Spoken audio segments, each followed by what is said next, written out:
Labour's shadow Chancellor Rachel Reeves is expected to announce several controversial measures in the upcoming budget. TV personality Kirstie Allsopp has added her voice to the growing backlash against Reeves' plans for a tax overhaul. One of the most contentious proposals is the reported end of the Tories' temporary stamp duty threshold increase, which could lead to an extra £2,500 cost per homebuyer. This move is anticipated to raise nearly £2 billion for the Treasury but will likely be met with frustration by struggling households. In addition, certain inheritance tax exemptions may be eliminated as part of a broader financial crackdown designed to address an alleged £22 billion deficit in public finances.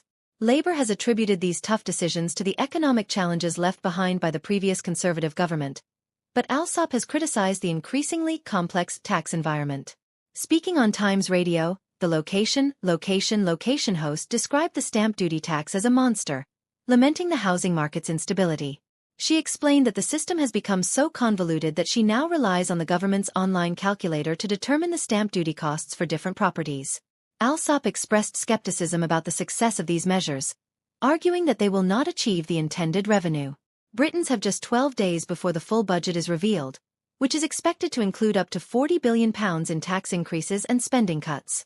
Among the potential changes is a rise in fuel duty, possibly adding up to 7p per litre, with a current 5p reduction set to expire in March 2025 after 14 years in effect.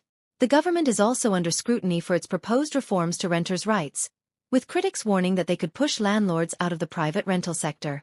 Some speculate that landlords may convert their properties into Airbnb rentals in response to restrictions like the end of no-fault evictions, potentially exacerbating the housing shortage and driving up rents.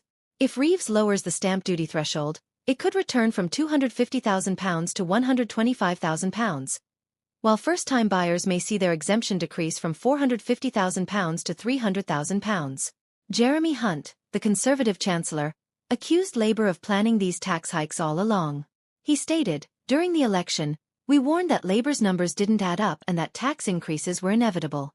It's people who've worked hard to leave an inheritance to their families who will bear the brunt of these decisions."